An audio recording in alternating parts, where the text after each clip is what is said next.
তো কীভাবে স্লোপ দেবো, তো এখান থেকে এখানে কীভাবে স্লোপ দিতে হবে, কতটুকু এপাশ থেকে এপাশে কতটুকু স্লোপ দেবো, তাই আমরা এখানে স্টেপ বাই স্টেপ এই ভিডিওর মধ্যে বলবো। তো চলো ভিডিও শুরু করা যাক। তো তোমরা দেখতে পাচ্ছ এখানে আমরা টিপা করে নিয়েছি, 295 টিপা করেছি। এটা হচ্ছে পানি যাওয়ার পাইপ আছে ওখানে। তো এপাশ থেকে এই মাথা থেকে এই মাথা আমরা 1 ইঞ্চি স্লোপ দেবো। তো এখানে 295 টিপা করেছি, তার মানে হচ্ছে ওখানে 275 টিপা করতে হবে। তো আমাদের এখানে দেখতে পাচ্ছ যে টিপা করছে হচ্ছে বাবলু আনসারি। ওকে প্র্যাকটিক্যালের সাহায্যে দেখাচ্ছি কীভাবে বাথরুমে ঢাল দিতে হয় বা স্লোপ দিতে হয়। তো তোমরা এই ভিডিওটা শুরু থেকে শেষ পর্যন্ত যদি দেখো তাহলে বাথরুমের স্লোপ নিয়ে কোনো সমস্যা হবে না।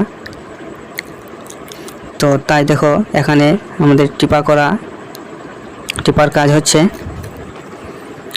এর পাশে। তো আমাদের টিপা করা হয়ে গেছে। তো এখানে তোমাদেরকে একটু বুঝিয়ে বলি। তো এই পাশ থেকে এই পাশে আমরা 1 ইঞ্চি ঢাল দিয়েছি, মানে 25 mm এই মাথা থেকে এই মাথা। আর এ পাশ থেকে এ পাশে 7 mm নিয়েছি, তোমরা 10 mm নিতে পারো। এ পাশ থেকেও 7 mm নিয়েছি, কারণ হচ্ছে কি যে এ পাশ থেকে 7 mm ঢাল, এই পাশ থেকেও 7 mm ঢাল, তাহলে কি হবে যে টাইলসে খুব সুন্দরভাবে বসবে, টাইলসে আপ ডাউন হবে না। তাই পাশে 7 mm 7 mm। তো দোস্ত এই ভিডিওটা তোমাদের কীরকম লেগেছে তা কমেন্টের মধ্যে জানিয়ে দিও। আর যদি কোনো বুঝতে সমস্যা হয় তাহলে কমেন্ট করে জানিয়ে দিও, পরবর্তী ভিডিওতে স্টেপ বাই স্টেপ বলবো।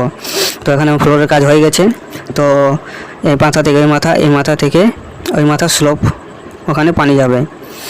তো পানি ওখানে পারফেক্টভাবে 100% গ্যারান্টি ওখানে পানি যাবে, কোনো সমস্যা হবে না। তো তোমরা দেখতে পাচ্ছ, তোমাদের যদি ভিডিওটা ভালো লাগে তাহলে লাইক এবং কমেন্ট করে জানিয়ে দিও কীরকম লেগেছে। আর ভিডিও লাইক করতে ভুলবেন না, আর সাবস্ক্রাইব করে দেবে। ধন্যবাদ সবাইকে।